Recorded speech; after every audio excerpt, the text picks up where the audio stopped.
اعوذ باللہ السمیع العلیم من الشیطان اللعین الرجیم بسم اللہ الرحمن الرحیم الحمد للہ رب العالمین والعاقبۃ للمتقین والجنۃ للموحدین والنار للملحدین والصلاة والسلام علی سیدنا و نبینا بالقاسم محمد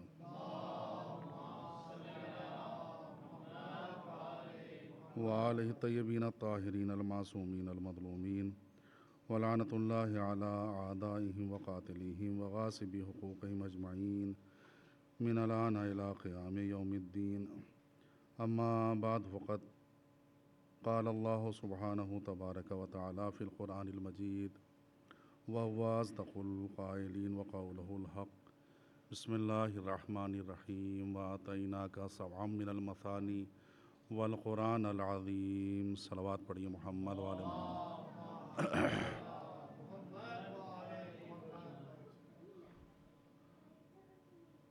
عزیزان محترم، ماہ محرم کے آغاز سے اور آج جب یہ اس سلسلے کی آخری مجلس ہے اور بیان آج کے روز مکمل ہو جائے گا، مسلسل آپ کی خدمت میں قرآن کا ایک تذکرہ سورہ الحمد کے ذیل میں کہ پروردگار عالم نے اس سورہ میں ہمیں کیا کیا سمجھانا چاہا ہے اور کیا کیا بتانا چاہا ہے، یہ گفتگو آپ سے چل رہی تھی۔ اور آج جو گفتگو ہے وہ یہاں سے شروع کرنا چاہتے ہیں کہ پروردگار عالم نے انسانوں کو بھی بنایا اور انسانوں کے لیے اپنا ایک الہی قانون بھی بنایا، جس کی شکل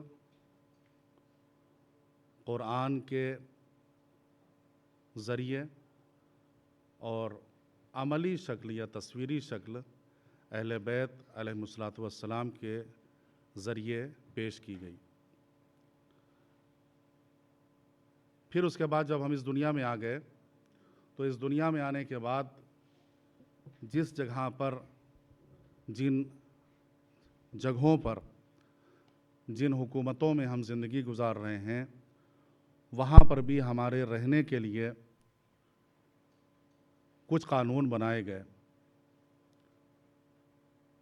حکومتوں نے اپنے قانون بنائے کہ انسانوں کو کیسے زندگی گزارنا ہے، کیسے چلنا ہے، کیسے رہنا ہے، کیسے پڑھنا ہے، بیمار ہو جائے تو کیا کرنا ہے۔ حکومتوں کے الگ قانون بنے اور اللہ نے الگ قانون بنایا۔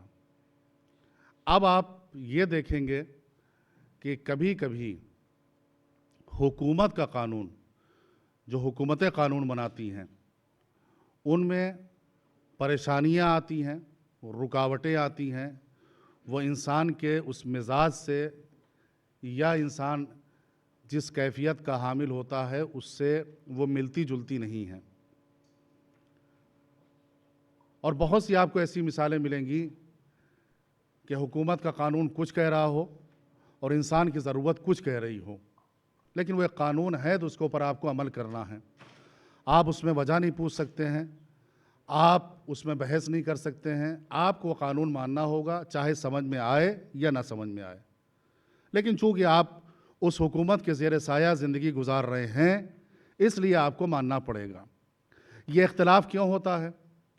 یہ اختلاف اس لیے ہوتا ہے کہ انسان کا بنانے والا کوئی اور ہے اور انسانوں کے لیے قانون بنانے والا کوئی اور ہے۔ جو انسان کے بارے میں مکمل جانکاری یا علم نہیں رکھتا ہے، یہ جتنے بھی حکومت میں بیٹھے ہوئے ہیں جو بل پاس کرتے ہیں وہ انسان کے ظاہر کو دیکھتے ہیں اور اس کے بعد ایک بل پاس کر دیا، ایک قانون پاس کر دیا کہ یہ انسان کے مفاد میں ہے، یہ انسان کے فائدے میں ہے، اس کو جو ہے لاگو ہونا چاہیے، اس کو چلنا چاہیے۔ لیکن 5-7 سال کے بعد ایک رزلٹ آتا ہے کہ نہیں، اس میں خامیاں ہیں، اس میں کوتاہیاں ہیں، اس میں کمیاں پائی جاتی ہیں، اس لیے اس میں چینجز آنا چاہیے، اس لیے اس میں تبدیلی آنا چاہیے۔ یہ ٹکراؤ کیوں ہو رہا ہے؟ ایک گورنمنٹ یہ رول لے کے آتی ہے، 10 سال کے بعد دوسری گورنمنٹ دوسرے رول کو لے کے آتی ہے، اور اس کے بعد کہتی ہے وہ صحیح نہیں تھا، اب یہ صحیح ہے، پھر اس کے بعد اس پر چلاتی ہے، کہتی ہے کہ نہیں وہ پہلا والا صحیح تھا، اس کے اوپر چلنا چاہیے۔ یہ تبدیلیاں آپ پورے اس دنیا میں جہاں جہاں پر بھی حکومتیں چل رہی ہیں اس میں آپ کو دیکھنے کے لیے ملیں گی کہ قانون روز تبدیل ہوا کرتے ہیں، اس لیے ہوتے ہیں کہ انسان کے اوپر کے مزاج کے اوپر سب نے نظر ڈالی ہے، اندر سے انسان کو کوئی نہیں جانتا ہے۔ یہ جو ٹکراؤ ہے وہ صرف اس وجہ سے ہوتا ہے، لیکن جو اللہ قانون بنائے گا، چاہے وہ قرآن کی شکل میں ہو، چاہے وہ اہل بیت کی شکل میں ہو، اس میں کبھی ٹکراؤ نہیں ہوگا، اس لیے کہ اللہ ہی انسان کا بنانے والا ہے اور اس کے لیے قانون وہی بنانے والا ہے۔ جتنا وہ انسان کو اوپر سے جانتا ہے اتنا ہی انسان کو وہ اندر سے جانتا ہے، اس لیے اس میں کبھی بھی کوئی ٹکراؤ۔ اسلام کا مزاج اور امتیاز یہی ہے کہ اسلام کا کوئی قانون کبھی ٹکراتا نہیں ہے انسان سے۔ جس سورہ حمد کا تذکرہ ہو رہا تھا اس میں بار بار الرحمن الرحیم الرحمن الرحیم، وہ اپنی رحمت کا تذکرہ کرتا ہے، اور اس کی رحمت ہے، وہ دیکھتا ہے کہ بندے کو جہاں پر زحمت ہو رہی ہے وہاں پر اپنی رحمت کو لے کر آ جاتا ہے۔ زحمت ہو رہی ہے نماز کھڑے ہو کر پڑھنے میں، ہم کہتے ہیں کہ اب بیٹھ کر پڑھ لو۔ بیٹھ کے زحمت ہو رہی ہے تو تم اب جو ہے لیٹ کے نماز پڑھ لو۔ جہاں جہاں بندے کو زحمت ہوگی وہاں قانون رحمت آپ کو نظر آئے گا، وہاں قانون رحمت نظر آئے گا۔ تو یہ ٹکراؤ ہوتا ہے، کس لیے ہوتا ہے؟ اس لیے کہ حکومتیں انسان کے بارے میں نہیں جانتی ہیں۔ اللہ نے جو قانون بنایا ہے چونکہ وہ انسانوں کا پیدا کرنے والا ہے اس لیے وہ باخبر ہے۔ اب یہ فرق کیا کیا ہے انسان کے قانون میں، یعنی بشر کے قانون میں، جو انسان نے قانون بنایا ہے، یہاں پر ہو کہیں پر بھی ہو، اور اللہ نے جو قانون بنایا ہے اس میں فرق کیا ہے؟ دونوں قانون میں سب سے پہلا فرق یہ ہے کہ اللہ نے جو قانون بنایا ہے اس میں اخلاص اور خلوص ضروری ہے۔ جب تک آپ نیت قربت اللہ کی نہیں کریں گے تب تک وہ عمل مکمل ہونے والا نہیں ہے۔ لیکن انسانوں کے ذریعے اور حکومت کے ذریعے اور پارلیمنٹ کے ذریعے سے جو قانون بنتا ہے اس پر عمل کرانے کے لیے کہیں خلوص ضروری نہیں ہے۔ کون ٹیکس جمع کرتا ہے، کون فائن جمع کرتا ہے، یہ کہتے ہوئے کہ قربتاً اللہ پورے خلوص کے ساتھ ہم یہ جو ہے فائن جمع کر رہے ہیں، ہم ٹیکس دے رہے ہیں، یہ جرمانہ ہو گیا ہے۔ لیکن اللہ کے یہاں کیا ہے کہ جو کچھ دینا ہے تبرک سے لے کر خمس تک سب میں تمہارے لیے کیا ہے؟ خلوص ضروری ہے۔ اگر خلوص نہیں ہوا تو پھر قبول نہیں ہوگا، چاہے جتنی بڑی رقم ہو یا چاہے جتنی چھوٹی رقم ہو۔ تو ایک فرق کیا ہوا کہ قانون بشر، جو انسان قانون بناتا ہے اور اللہ قانون بناتا ہے، اللہ کے قانون میں خلوص اور قربت کی شرط رکھی گئی ہے، لیکن دنیاوی قانون میں کہیں پر بھی جو خلوص نظر نہیں آئے گا۔ ضروری نہیں کہ انسان خلوص سے دے، کوئی بھی خلوص سے نہیں دیتا ہے۔ جو بھی ٹیکس بھر رہے ہیں، جو بھی ٹیکس دے رہے ہیں، کوئی بھی جو ہے وہ دل سے راضی ہو کر نہیں دے رہا ہے۔ یہ ایک فرق۔ دوسرا فرق یہ ہے کہ دنیا میں جتنے بھی قانون بنتے ہیں وہ انسانوں کے جسموں کو دیکھ کر بنتے ہیں کہ اس کی ریکوائرمنٹ کیا ہے، اس کی ضرورت کیا ہے، یہ کس کے اوپر چلنا ہے۔ یہ بچہ ہے تو اب اس کو جو ہے کہاں کہاں پڑھنا چاہیے، اب یہ جوان ہو گیا تو اس کی کیا ضرورت ہے، یہ اگر بوڑھا ہو گیا تو اس کی کیا ضرورت ہے۔ یعنی جسمانی اعتبار سے انہوں نے دیکھا، اسی لیے آپ دیکھیں کہ جو ہے وہ کہا کہ جو ہے وہ سینئر سٹیزن ہیں ان کے لیے الگ لائن لگا دی جائے۔ انہوں نے آسمان دیکھا، ہو سکتا ہے وہ بوڑھا 80 سال کا 40 سال کے نوجوان سے زیادہ طاقت والا ہو، لیکن اسلام نے کہیں پر بھی جو ہے وہ جسم کو معیار نہیں بنایا ہے کہ یہاں سینئر سٹیزن ہے تو یہ روزہ نہیں رکھے گا۔ اس نے جسم کو نہیں بنایا، اس نے روح کو بنایا ہے، روح کو۔ اور یہاں پر ایک بات کی طرف اشارہ کر دیں، آگے یہ ذہن میں کہ جب روزے کا مسئلہ آتا ہے رمضان میں تو ظاہر سی بات ہے وہ ڈاکٹر جو یہ تشخیص کرتے ہیں اور یہ بتاتے ہیں کہ نہیں بھائی آپ کی کنڈیشن اس لائق نہیں ہے کہ آپ روزہ رکھیں، آپ کو فاقے سے نہیں رہنا چاہیے، آپ کو خالی پیٹ نہیں رہنا چاہیے، جو یہ کہتے ہیں، اور ہم نے مان لیا بھائی ٹھیک ہے انہوں نے کہا ہے چونکہ تو ہم کو روزہ نہیں رکھنا ہے۔ لیکن فرق ہے عزیزوں، وہ ڈاکٹر ہماری جسم کی کنڈیشن کو دیکھ کر فیصلہ کرتا ہے کہ اس کی جسم کی طاقت اتنی ایسی ہے کہ یہ روزہ رکھنا اس کے لیے مضر ہے، نقصان دہ ہے۔ اس نے ہماری روحانی طاقت کو نہیں دیکھا ہے۔ روحانی طاقت ایسی ہوتی ہے کہ جب قلعہ خیبر اکھاڑا گیا ہے اور منزل آئی ہے تو جب پوچھا گیا کہ کیسے سوکھی روٹی کھانے والے انسان نے اس قلعہ خیبر کو اکھاڑ دیا، تو یہ کہا بل قلعتها بقوت ربانیہ، یہ ہم نے جسمانی طاقت سے نہیں اکھاڑا ہے، اس کو ہم نے روحانی طاقت سے۔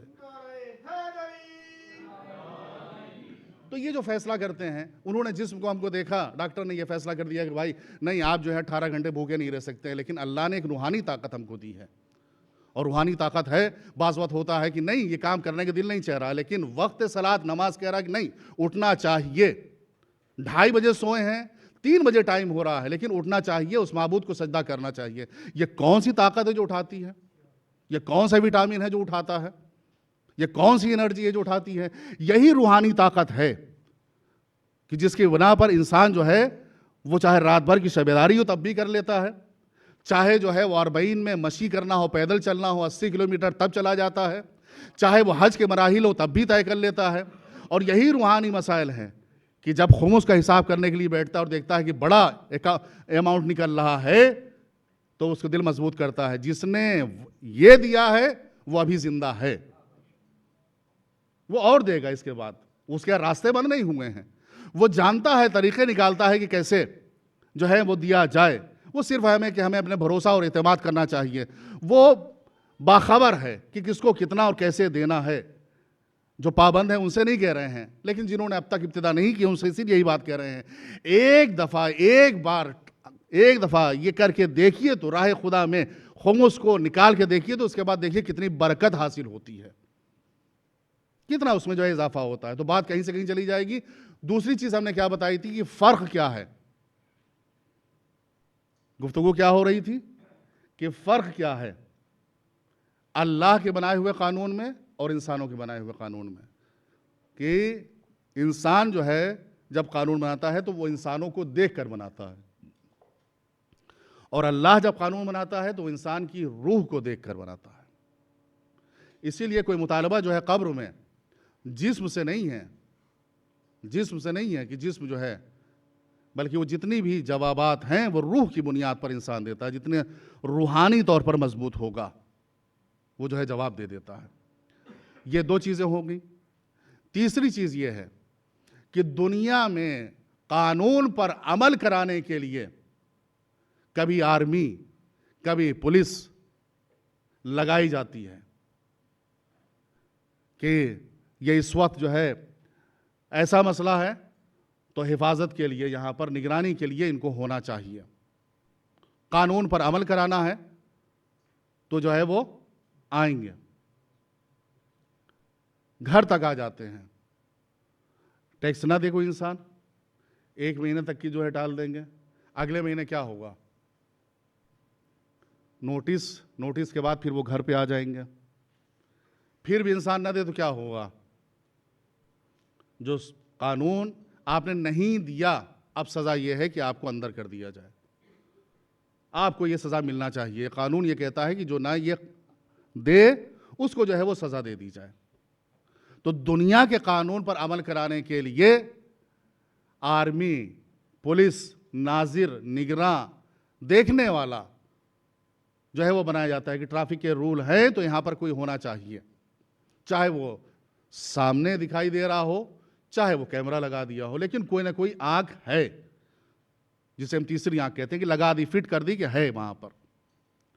لیکن اللہ کو جو قانون پر عمل کرانا ہے تو اس نے کوئی بھی آرمی نہیں لگائی، کوئی بھی فرشتے نہیں بھیجے، کبھی بھی پولیس نہیں لگائی، بند کمرہ ہے، اکیلے ہو، پانی رکھا ہوا ہے، پیاس تیز لگی ہوئی ہے، اگر پینا چاہو تو کوئی دیکھ بھی نہیں رہا ہے، یہاں پر کوئی بھی نگرانی کرنے والا موجود نہیں ہے، لیکن اس نے اتنا مضبوط بنا دیا ہے کہ کوئی دیکھے یا نہ دیکھے لیکن وہ دیکھ رہا ہے۔ یہ ایک تیسرا فرق ہے۔ اور چوتھا فرق یہ ہے مالیات میں، جو ہم اسلامی ٹیکس دیتے ہیں اس میں، دنیا میں بھی ہم نے مثال دی کہ دنیا میں اگر کسی نے نہیں دیے پیسے، مالیات نہیں دیے، ٹیکس نہیں دیا، جو کچھ بھرنا تھا وہ نہیں بھرا اس نے، تو کیا ہے کہ وہ ڈیمانڈ کرنے کے لیے، مانگنے کے لیے، مطالبہ کرنے کے لیے دروازے پر چکر لگاتے رہیں گے اور انسان کی بے عزتی ہوتی رہے گی۔ لیکن آج تک مجھے بتائیے کہ جب سے خمس آپ نے سنا یا دیکھا، کوئی مرجع تقلید کسی کے دروازے پر گیا ہو، اور ان کو تو چھوڑیے، وہ تو بہت بزرگ ہستیاں ہوتی ہیں، ان کا کوئی وکیل کسی کے دروازے پر گیا ہو، لیکن اس کے باوجود انسان کا ایمان اور اتقان اور یقین اور بھروسہ، اعتماد اللہ کے اوپر اتنا ہوتا ہے کہ جب وہ حساب کرنے کے لیے خمس کے لیے بیٹھتا ہے تو اگر 2 پاؤنڈ بھی کم بن رہے ہیں 700 میں، تو جب وہ حساب کرتا ہے تو کہتا ہے چلو راؤنڈ فیگر میں دے دیں، کوئی چیز ہمارے پاس نہ رہنے پائے. کوئی دیکھنے والا نہیں ہے. وہ 2 کم دے سکتا تھا جو اس کا حق بن رہا تھا، لیکن اس نے کہا کہ نہیں 2 بڑھا کر دے سکتے ہیں. یہ ہے اسلام کا امتیاز جو اسلام نے اس طریقے سے. اب اتنی چیزیں رکھنے کے باوجود اس میں جتنے بھی قانون ہیں، اور یہ قانون جو آپ دیکھ رہے ہیں، یہ ہمارے لیے اسی وقت عمل کے باعث بن سکتے ہیں کہ جب ہم خدا کے اوپر بھروسہ کرتے ہوں، خدا کے اوپر اعتماد کرتے ہوں. مسئلہ یہ ہے کہ جب کسی نے یہ پوچھا امام سے کہ خدا سے ہم دعا کرتے ہیں اور میری دعا مستجاب نہیں ہوتی ہے، تو انہوں نے یہ جواب دیا کہ تم اس خدا سے مانگتے ہو جسے ابھی تم نے پہچانا نہیں ہے. پہلے اسے پہچانو، تو اس کی معرفت تو حاصل کرو. یہ سورہ الحمد جو شروع ہوتا ہے کہ تمام تعریفیں اللہ کے لیے ہیں، ہمارے لیے سب سے پہلے جو عقیدہ رکھا گیا وہ عقیدہ توحید رکھا گیا ہے کہ اللہ ایک ہے، بالذات، بالوجود، بالصفات، یعنی ذات میں بھی ایک ہے، اور اس کے بعد کیا ہے، صفات میں بھی ایک ہے، اس کا کوئی شریک نہیں ہو سکتا ہے. اب ہمارے لیے مسئلہ یہ ہے کہ ہم نے بچپنے سے مجلسیں سنی، لیکچر سنے، بلکہ کتابیں پڑھنے کی ہمیں عادت تھی. کبھی بزرگوں کے بزم بیٹھے تو تذکرہ ہوتا تھا کہ اللہ ایک ہے، بہت سی باتیں تھیں، اور ہم اس کے اوپر پہنچ گئے کہ اللہ ایک ہے. لیکن ان بچوں کو جو آج کی نسل ہے اس کو کیسے بتایا جائے کہ الحمدللہ رب العالمین کہ اللہ ایک ہے. ان کو اللہ ایک ہے، خدا کا تعارف ان بچوں کو کیسے کرایا جائے؟ اور یہی عقیدہ اگر اچھے طریقے سے بچوں کے ذہن میں بیٹھ جائے تو پھر ساری باتیں اپنے آپ ٹھیک ہوتی چلی جائیں گی. کیسے بتایا جائے؟ اب ذرا یہ تھوڑی سی مثالوں کی دنیا میں آتے ہیں. بچے جو پیدا ہوتے ہیں اور پیدا ہونے کے بعد تھوڑا سا سمجھدار ہوئے، انہوں نے زندگی موت کو دیکھنا شروع کیا، تو بچوں کے سوالات کے اوپر آپ ذرا جائیے کہ بچے سوالات کیا کرتے ہیں. بچے جو ہم سے سوالات کرتے ہیں وہ کیا کرتے ہیں؟ وہ یہی کہ تم مثال کے طور پہ 6 سال کے ہو تو وہ پوچھے گا اس سے پہلے ہم کہاں تھے؟ تو اس سے پہلے جو ہے تم جو ہے وہ کیا نام ہے ماں کے پیٹ میں تھے، اس سے پہلے ہم کہاں تھے؟ اس سے پہلے جو ہے ہم جو ہے وہ آسمانوں کے اوپر تم تھے. جیسے جو ہم اس کے جوابات، جیسے وہ سوالات کر رہا ہے، وہ خالق کے بارے میں سوال کر ہم کہاں تھے. یا اس نے دیکھا کہ گھر میں ایک دادا دادی رہتے تھے، ایک دن دیکھا کہ وہ سیدھے سیدھے چرپائی پہ لیٹے ہوئے ہیں بیڈ کے اوپر اور سب لوگ رو رہے ہیں. پھر اس نے یہ دیکھا کہ اٹھایا گیا، 4 لوگوں نے اٹھایا اور لے جا کر جو ہے ایک زمین کھودی اور اس میں جو ہے دفن کر دیا. بچے نے سب کچھ دیکھا ہے، لیکن فطرت اس کی جو ہے سوال کرنے پر مجبور کر رہی ہے. اب وہ پوچھتا ہے کہ کہاں گئی دادی یا دادا؟ آپ کیا اور ہم کیا جواب دیتے ہیں؟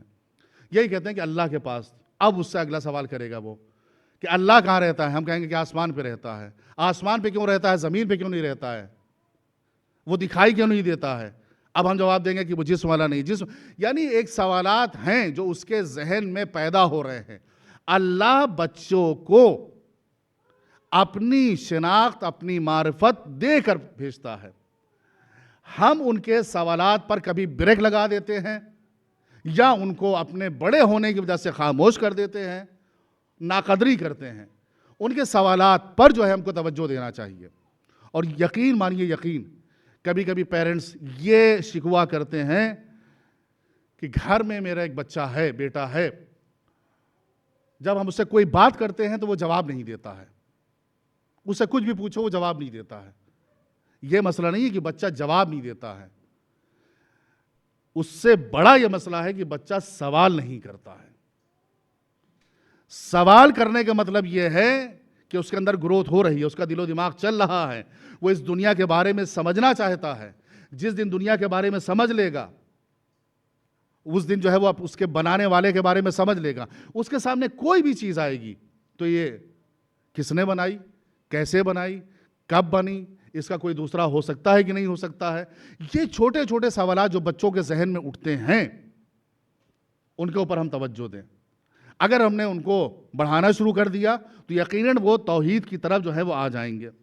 اب یہ مسئلہ یہ ہے کہ ہمارا انسان جو توحید کو مان لیتا ہے، لیکن بہت سی ایسی باتیں ہوتی ہیں کہ جو ٹکراتی ہیں ذہن میں، کہ ہم نے اللہ کو مانا تو ایک ہے، لیکن کچھ چیزیں ہمیں سمجھ میں نہیں آتی ہیں کہ وہ ایک ہے تو یہ اس نے ہم کو جو ہے اس دنیا میں بھیجا، پھر یہ 60-70 سال کا جو ہے وہ ہماری زندگی رکھی، اس کے بعد کہا جنت ہے، پھر اس کے بعد کہا دوزخ ہے۔ اتنے بڑے پروگرامنگ کی کیا ضرورت تھی؟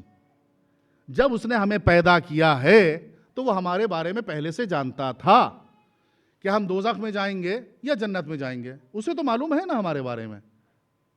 تو پھر اتنا 70 سال اس نے جو ہے رکھا، اس کے بعد نمازیں پڑھوائی، روزہ رکھوایا، اور اس کے بعد پھر جو ہے جب پہلے سے جانتا تھا تو پہلے ہی دن وہ جو ہے کہہ دیتا بھائی یہ جنت والا ہے، یہ دوزخ والا ہے، اس کے ساتھ ایسا کرنا ہے، اس کے ساتھ ویسا کرنے والا۔ وہ جب ہمارے بارے میں پہلے سے جانتا تھا تو اس نے کیسے نہیں، بہت سی باتیں اللہ جانتا تھا لیکن وہ بتانا چاہتا ہے۔ اب آپ کی تھوڑی سی سنجیدگی کو توڑتے ہوئے، کیا وہ یہ نہیں جانتا تھا کہ ابلیس یہاں ہے، شیطان اس زمین پر ہے، سجدہ کر رہا ہے، اس کو ہم آسمان پر لے جائیں گے اور اس کے بعد جانے کے بعد وہاں پر جانے کے بعد وہ شرارت کرے گا؟ کہ اللہ اس سے بے خبر تھا؟ وہ نہیں جانتا تھا کہ کیا کرنے والا ہے، اسے تو معلوم تھا کہ جا کر وہاں پر ان صفوں کے اتحاد کو توڑنے والا ہے۔ اور دوسرے اعتراض کیا، وہ اعتراض صرف اتنے اس پر کیا ہے کہ پروردگار تیرا انصاف کا یہ تقاضا نہیں تھا کہ تو سجدے کے لیے کہہ دے۔ میں پورے واقعے کو نہیں پڑھنا چاہتا ہوں، لیکن اتنا کہ اللہ جانتا تھا کہ یہ جا کر وہاں پر یہ شیطنت کرنے والا ہے، یہ شرارت کرنے والا ہے، لیکن پھر بھی اس کو اٹھا کر اللہ اوپر لے گیا۔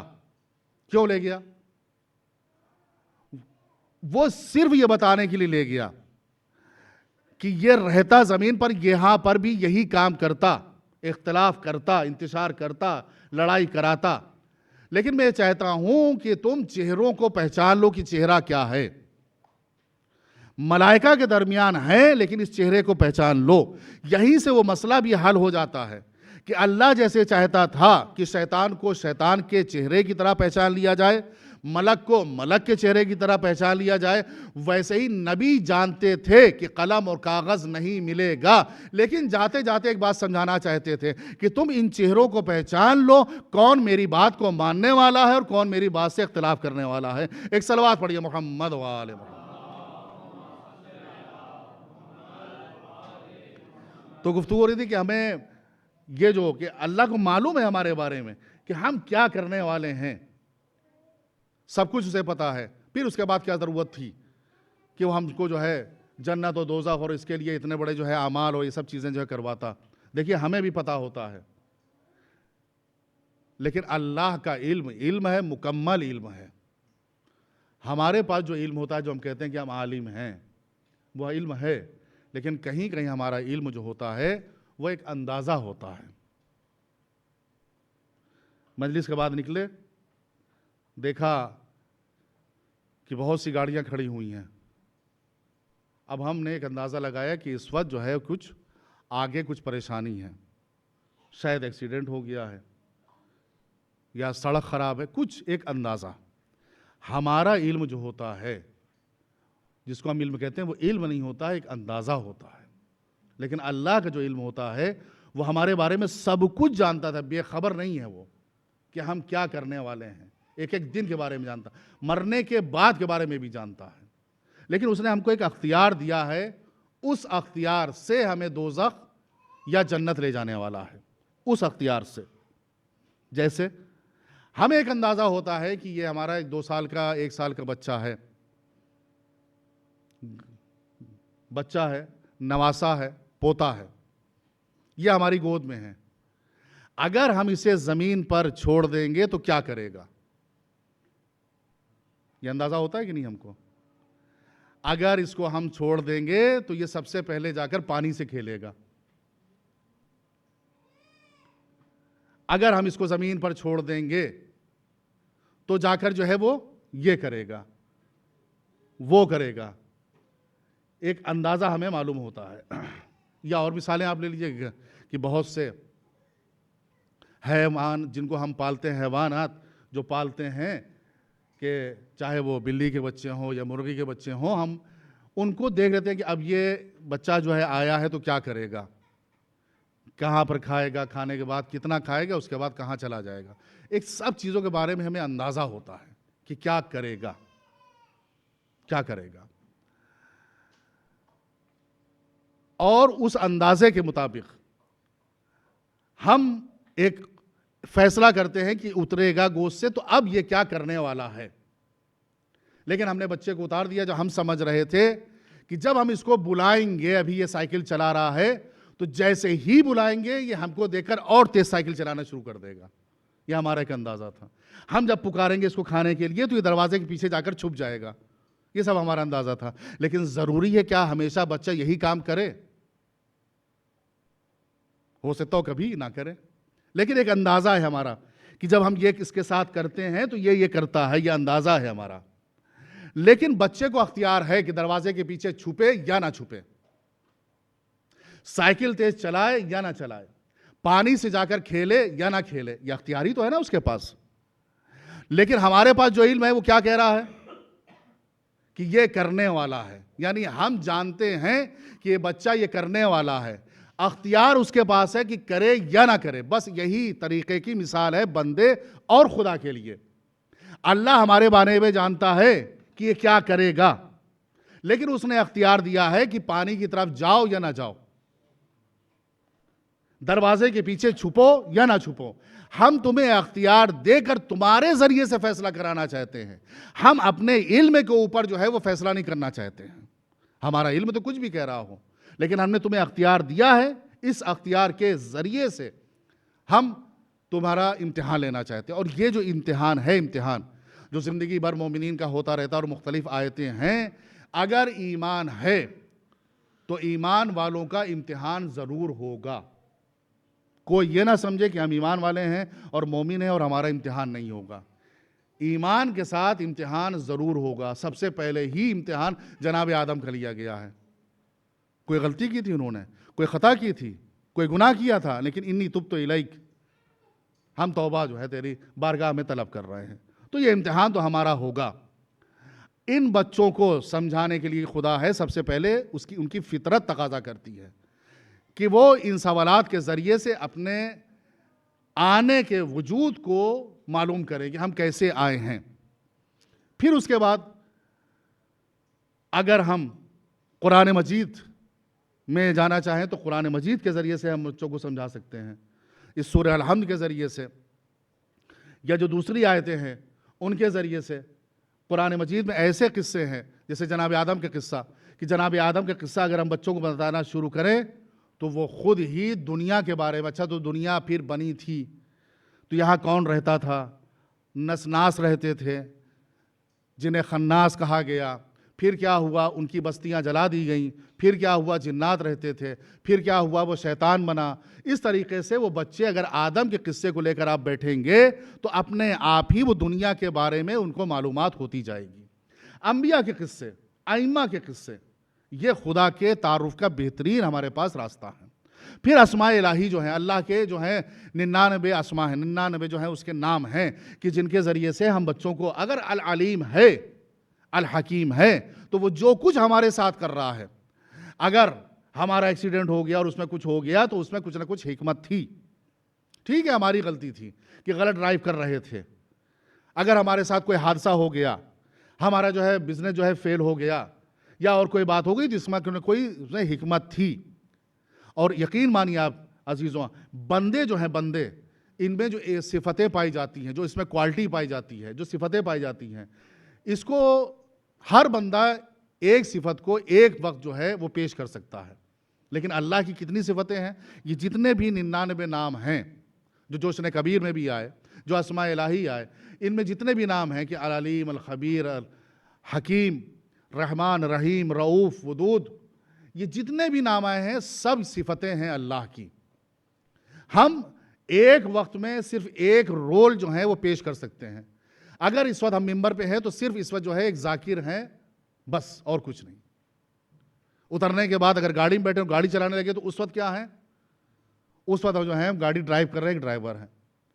اسکول میں جائیں، اگر ہم پڑھانا شروع کریں تو اس وقت کیا ہے، یعنی ون ٹائم اس وقت کیا ہم ہیں، صرف ہم ٹیچر ہیں، یعنی ہم کئی صفتیں ایک ساتھ لے کر نہیں چل سکتے ہیں۔ یہ ہے بندے کی کمزوری کہ وہ ایک وقت میں صرف ایک صفت کو پیش کر سکتا ہے، یا تو وہ خطیب ہوگا، یا وہ ذاکر ہوگا، یا وہ ٹیچر ہوگا، یا ڈرائیو کر رہا ہوگا، لیکن اللہ کے جتنی بھی صفتیں ہیں وہ سب ساتھ میں ایک ساتھ لے کر چلتا ہے۔ وہ اگر مہربان ہے تو اس کے ساتھ جو ہے ودود بھی ہے، وہ رؤوف بھی ہے۔ اگر اس نے رحمان اور رحیم کے بعد مالکی یوم الدین کہا ہے تو اس کی کوئی نہ کوئی وجہ ہے کہ رحمان اور رحیم ہے، لیکن اس کے بعد مالکی یوم الدین ہے، روز قیامت کا مالک ہے۔ یہ تم دل اپنا چھوٹا مت کرنا کہ روز قیامت آؤ گے تو کیا ہوگا، اس سے پہلے ہم نے کہہ دیا کہ رحمان اور رحیم ہم ہیں۔ تو عزیزو، بچوں کو اگر سمجھانا ہو، خدا کو تعارف کرانا، تو اس طریقے سے بہت سے ہمارے پاس مثالیں ہیں کہ جن کے ذریعے سے، اور ان بچوں کو مضبوط بنانا پڑے گا، کس میں؟ عقیدہ توحید میں۔ جو ہماری اصول دین ہے وہ ہمارے مضبوط ہونا چاہیے۔ اصول دین مضبوط ہوں گے تو فروع دین اپنے آپ چل پڑیں گے، اپنے آپ ہونے لگیں گے۔ اور جب ان سب کو بچہ جو ہے وہ عمل کر لے جائے گا، تب یہ کامیاب انسان، حسینی، علوی، فاطمی انسان بن سکتا ہے۔ ہم روز الحمد پڑھتے ہیں، آخر سوچیں کہ اس نے یہ اتنے مرتبہ روز 17 رکعت ہم نماز پڑھتے ہیں، تو 17 مرتبہ اس نے الحمد کیوں پڑھوایا ہے؟ اس میں کیا وجہ ہے؟ کوئی دوسرا سورہ کیوں اور نہیں پڑھوایا ہے؟ اسی سورہ کو کیوں پڑھوایا ہے؟ وہ بار بار اپنے کو الرحمن الرحیم کہلوا رہا ہے۔ 17 مرتبہ تو یعنی 17 مرتبہ اس نے رحمان الرحیم کہلوایا ہے، تو پھر وہ اپنے وعدے کا پکا ہے، پھر وہ رحمان الرحیم ہے، پھر وہ مکرے گا نہیں اپنے وعدے سے۔ لیکن اس نے کہا ہے کہ اس کے راستے پر چلو، صراط الذین انعمت علیہم، ان کے راستے پر چلو کہ جن کے اوپر نعمتیں نازل ہوئی ہیں۔ ان کے راستے پر مت چلو جو مغضوب علیہم، جن پر غضب نازل ہوا ہے، یا جو گمراہ ہیں۔ اب ہمیں بتا دیا نا اس نے کہ نجات کا راستہ کیا ہے؟ انعمت علیہم۔ گمراہی کا راستہ کیا ہے؟ اس میں دو ہیں، دو گروپ ہیں، دو پارٹی ہیں، دونوں کا خیال رکھنا۔ دونوں پارٹی کیا ہیں؟ کچھ ایسے ملیں گے جو گمراہ ہوں گے، اور کچھ ایسے ہوں گے جو بہکے ہوئے ہوں گے۔ ان دونوں کو اپنے سامنے رکھنا۔ یہ کون الگ الگ کون ہیں؟ الگ الگ کیا ہے؟ مغضوب علیہم کون ہے اور ضالین گمراہ کون ہے؟ الگ الگ کیوں بیان کیا گیا ہے؟ کوئی نہ کوئی وجہ تو ہوگی کہ ہاں دو الگ الگ وجہ ہے۔ الگ الگ ہیں، دو بالکل الگ الگ ہیں۔ ان کو سمجھو، کس طریقے سے سمجھو گے؟ پیغمبر اسلام صلی اللہ علیہ وآلہ وسلم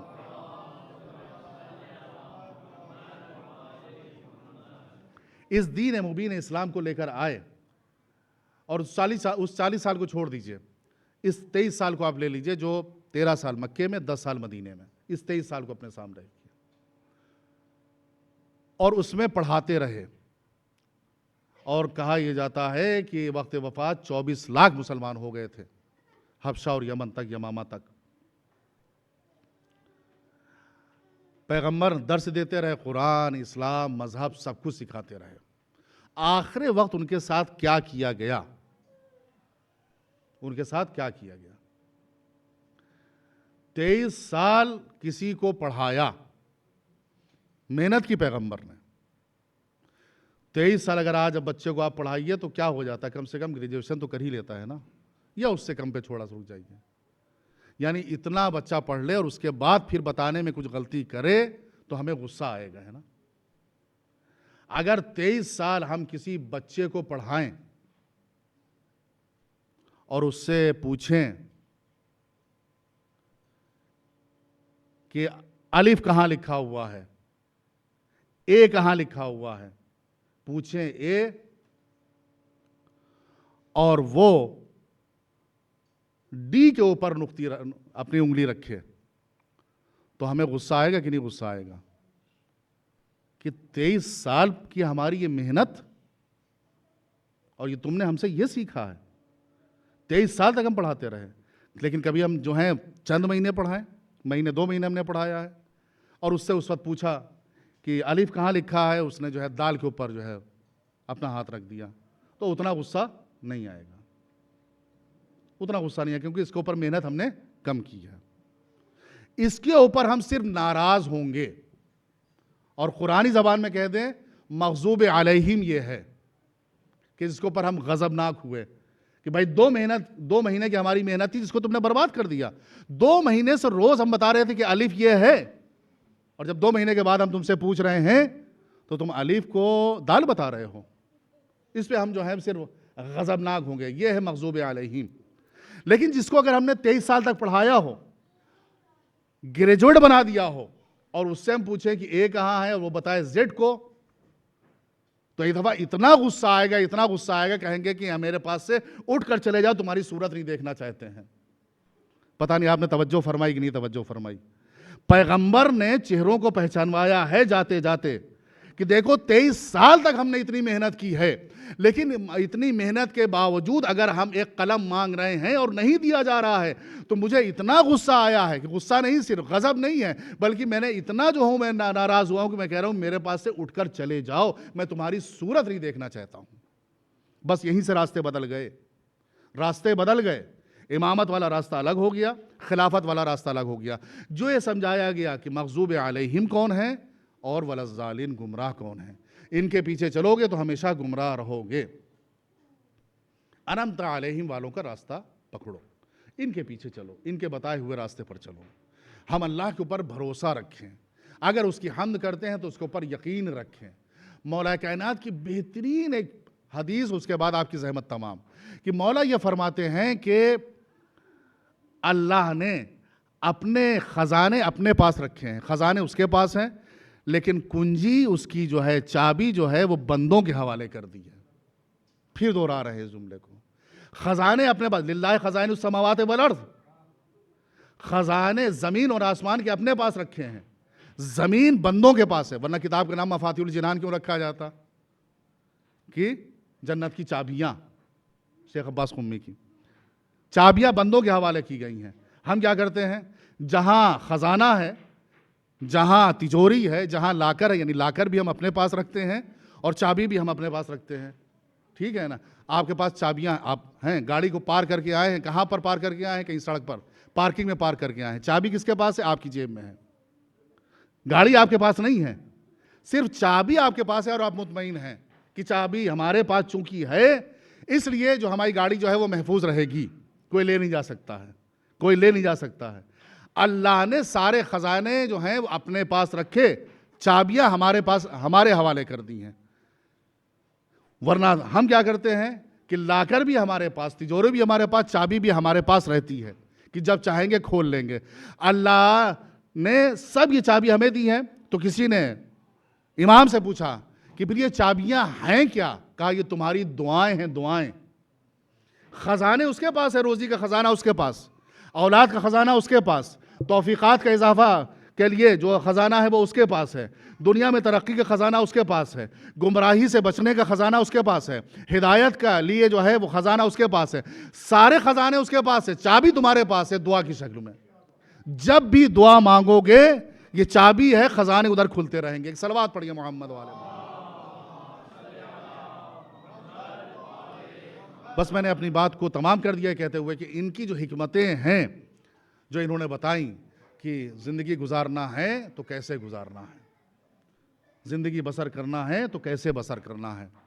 خود جام شہادت نوش فرما لیں، زہر کے گھونٹ کو پی لیں، زندان میں زندگیاں گزار دیں، اپنے ساتھ عورتوں کو لے کر جائیں، بچوں کو شامل کریں، صرف کس لیے کہ حسینی حسینی بن جائے، علوی علوی بن جائے، فاطمی فاطمی بن جائے. کردار حسن و حسین مومن میں نظر آئے کہ کس کردار و کریکٹر کے مالک ہیں. دور سے ان کے چہرے پتہ چلے کہ یہ حسین والا جا رہا ہے، یہ نہ ہو کہ یہ یزید والا جا رہا ہے. بتائے انسان کا خود صورت اور سیرت کہ وہ کون ہے اور کس مذہب اور کن کا ماننے والا ہے. ان کی قربانیاں آپ سنا کرتے ہیں، اور ان قربانیوں میں اثر یہی ہے کہ جب بھی قربانی، جس زمانے کے بعد بھی یہ قربانی صرف پڑھی جاتی ہے اس میں اثر پیدا ہو جاتا ہے. کسی بھی زبان میں پڑھی جائے اس میں اثر پیدا ہو جائے گا، کسی بھی وقت پڑھی جائے اس میں اثر پیدا ہو جائے گا. مجمع رونے لگتا ہے، بلکنے لگتا ہے، آہوزاری کرنے لگتا ہے، فریاد کرنے لگتا ہے، نوحہ پڑھنے لگتا ہے. ان کے آخر ان کے اس غم میں کیا اثر تھا؟ ان کا غم بہت عظیم غم تھا جس کی مثال اور نظیر نہیں مل سکتی ہے۔ اور یہ ایام کی 12 محرم جب آج گزر گئی اور اس کے بعد یہ قافلہ اسیر ہو کر کدھر جا رہا ہے؟ سب سے پہلے کوفے لے جایا گیا۔ کوفے کا سفر جو ہے وہ طے کرایا جا رہا ہے۔ اور کوفے کا سفر کس طریقے سے کہ جو لوگ زیارت سے مشرف ہو چکے ہیں وہ جانتے ہیں کہ خود کوفے میں ایک مسجد ہے جسے مسجد حنانہ کہا جاتا ہے۔ جہاں پر جائیے گا تو وہاں پر علامہ مجلسی کے حوالے سے لکھا ہوا ہے کہ یہاں پر مسجد حنانہ میں ایک واقعہ رونما ہوا تھا۔ اور واقعہ وہ کیا رونما ہوا تھا کہ جب یہ قافلہ کوفے پہنچا ہے تو شام ہو گئی، رات ہو گئی۔ یہ فیصلہ کیا گیا کہ جب اگلے دن صبح ہوگی اور سورج نمودار ہوگا تو اس وقت اہل حرم کو ان کو ابن زیاد کے دربار میں پیش کیا جائے گا، رات میں کوئی نہیں ہوگا۔ تو فیصلہ یہ ہوا کہ ان کو کہیں اور روک دیا جائے جہاں یہ رات میں اپنی شب کو گزارے، رات کو گزارے۔ فیصلہ کیا کیا گیا کہ جو مسجد ہے مسجد حنانہ، اس میں روک دیا جائے۔ اس مسجد حنانہ میں ان کو روک دیا گیا اور اس مسجد میں آج بھی ایک جالی بنی ہوئی ہے جس میں یہ کہا جاتا ہے کہ چونکہ اس قافلے کے ساتھ اہل حرم کے ساتھ، بیویوں کے ساتھ، اسیروں کے ساتھ، گرفتار کیے ہوئے افراد کے ساتھ، چونکہ سرحائے شہدائے کربلا بھی تھے اور رات بھر اس مسجد میں رکھے گئے، صبح جب ان سروں کو لے جایا گیا تو ان سروں کے کچھ ٹکڑے جو ہیں اسی مسجد میں رہ گئے تھے جن کو بعد میں یہاں پر دفن کر دیا گیا۔ ہم نے پڑھ دیا، آپ نے سن لیا، لیکن کٹے ہوئے سروں کو دیکھنا کتنا مشکل کام ہے اور اس کے لیے بڑا سخت ہے کہ جو بیٹا ہو، جو بہن ہو، گرد و غبار چہرے پر اور سروں کے اوپر بھی گرد و غبار، نیزے پر سر بلند ہے، حسرت بھری نظروں سے بچے بھی دیکھ رہے ہیں۔ کل تک یہ سب زندہ تھے، ہماری حفاظت کرنے والے سب موجود تھے، لیکن آج ان کے سر نیزوں پر بلند ہیں۔ یہ قافلہ چلتا ہے منزلیں جو طے کرتا ہے، ان منزلوں میں یہ منزلیں بتائی جاتی ہیں کہ جب حسین مدینے سے چلے ہیں تو 28 بچے ان کے ساتھ تھے اور کوفے یہ قافلہ لایا گیا اور کوفے میں ٹھہرنے کے بعد پھر یہ قافلہ شام لے جایا گیا اور شام میں جتنے دنوں تک رہا اتنے دنوں میں یہ بچے شہید ہوتے رہے۔ اس لیے کہ جب یہ قافلہ روانہ ہوا ہے تو ان بچوں کو الگ ماؤں سے دوسری جگہ پر ان کو سوار کیا گیا تھا اور رسیوں سے جکڑ کر باندھ دیا گیا تھا۔ اور یہ کہا جاتا ہے کہ جب یہ سواریاں چلتی تھیں تو چونکہ ان پر کوئی محمل نہیں تھی تو بچے زخمی ہوتے تھے اور اپنے زخمی ہونے کے بعد اپنی ماں کو آواز دیتے تھے اور زخمی ہونے کے بعد جب اس دنیا سے سدھار جاتے تھے، رخصت ہو جاتے تھے تو ان سے گھوڑے پر سنبھلا نہیں جاتا تھا۔ جب جو ہے گھوڑے پر سنبھلتے نہیں تھے، زمین پر گرتے تھے تو گرتے ہوئے بچوں کو مائیں دیکھتی تھی، ارے کیسے صبر کرتی ہوں گی، کیسے ضبط کرتی ہوں گی وہ مائیں کی جو بچوں کو پالتی ہیں کہ یہ جوان ہوں گے، نوجوان ہوں گے، ان کے سامنے بچے جو ہیں زمین پر گر رہے ہوں اور اس طریقے سے گر رہے ہوں کہ اس دنیا سے کوچ کر گئے ہوں اور ماں کو اتنی اجازت نہ ہو کہ وہ آگے بڑھے، بچوں کو اپنے آغوش میں لے۔ ارے یہ قافلہ آگے بڑھ رہا ہے، ماں حسرت بھری نظروں سے دیکھ رہی ہے، میرے نونہار، میرے شہزادے، میرے فرزند مجھ سے جو ہے بچھڑ گئے، ارے راستے میں کہیں گر گئے۔ یہ قافلہ چلتا رہا، جو بچے روانہ ہوئے سے مدینے سے یہ راستے میں شہید ہوتے رہے اور شہادت کے بعد یہ جب زندان شام میں رہے، جب انہیں رہائی ملی ہے اور یہ قافلہ دوبارہ مدینے پہنچا ہے تو ایک مرثیے کا ایک جملہ کہا جاتا ہے، اس میں یہی کہا جاتا ہے، مدینہ تو جدنا لا تقبلینا، اے میرے نانا کے مدینے ہمارے آنے کو قبول نہ کرنا، اس لیے کہ جب ہم یہاں سے گئے تھے تو ہماری گودیں آباد تھی، لیکن جب آج ہم واپس آئے ہیں تو ہماری گودیں ویران ہو چکی ہیں۔ اس کا مطلب یہ ہے کہ جتنے بچے مدینے سے گئے تھے کوئی مدینے واپس نہیں آیا. ارے سب کی تربت کربلا میں بن گئی. اون بھی ہے, محمد بھی ہے, قاسم بھی ہے, علی اکبر بھی ہیں, لیکن یہ چھوٹے چھوٹے بچے جو ماؤں کے ساتھ اس قافلے میں شامل تھے, کہاں شہادت ہوئی, کیسے شہادت ہوئی, کہاں تربت بنی, نہیں معلوم. اے کاش معلوم ہوتی تو ہم ان کے مزار پر حاضر ہوتے. ہمارا کروڑوں سلام ان نونہالوں پر, ان شہزادوں پر جو واقع کربلا میں اس طریقے سے شہید ہوئے. الا لعنۃ اللہ علی القوم الظالمین وسيعلم الذین ظلموا أي منقلب ينقلبون إلیہ بحق الزہرا وابیہا وبعلہا وبنیہا وسر المستودع فیہا. پروردگار ہماری عزاداری کو, ہمارے نوحوں کو, ہمارے ماتمداری کو قبول فرما. پروردگار اگر اس میں کوئی نقص یا اس میں کوتاہی رہ گئی ہو, پروردگار ان کوتاہیوں کو معاف اور درگزر فرما. پروردگار ہماری توفیقات میں اضافہ فرما. ہمارے والدین پر اپنی رحمت نازل فرما. پروردگار ہماری اولاد کو نیک اور صالح بنا دے. پروردگار جہاں جہاں مومنین آباد ہیں ان کی جان, مال, عزت, آبرو کی حفاظت فرما. تمام مریضوں کو شفا عنایت فرما. جو بے اولاد ہیں انہیں اولاد عطا فرما. جو بے روزگار ہیں انہیں روزگار عطا فرما. علماء اور مراجع کی حفاظت فرما. امام کے ظہور میں تعجیل فرما. ہمیں ان کے اعوان و انصار میں شمار فرما. اللہم تقبل منا انکا انت السمیع العلیم. آخری مجلس میں, جو آج آخری مجلس ہے, اس میں میں اپنی طرف سے آپ تمام حضرات کی محبتوں کا شکر گزار ہوں کہ آپ نے مجھے سماعت فرمایا اور ان کی قدردانی کرتے ہیں. اور خاص طور سے اپنے بزرگوں کے, جناب ڈاکٹر اعجاز صاحب, جناب مولانا نقوی صاحب, جناب شاکر شاہ صاحب, اور جو بزرگ ہیں اور جو فاؤنڈیشن کے تمام ممبران ہیں, ان کو جو زحمتیں ہوئیں, اور خاص طور سے اپنے میزبان جناب عباس صاحب, کہ ان کی فیملی نے جو زحمتیں اٹھائیں ان کے لیے ہم شکر گزار ہیں. اور تمام مومنین کے لیے, خاص طور سے اس فاؤنڈیشن کے تمام ممبران کے لیے, ٹرسٹی صاحبان کے لیے دعا گو ہیں کہ پروردگار انہیں صحت و سلامتی عطا فرما, ان کی توفیقات میں اضافہ فرما, ان کی روزی میں اضافہ فرما, ان کے والدین پر اپنی رحمت نازل فرما, ان کی اولاد کو ان کے لیے نیک اور صالح بنا دے. بحق محمد و آل محمد ماتم حسین ابن علی.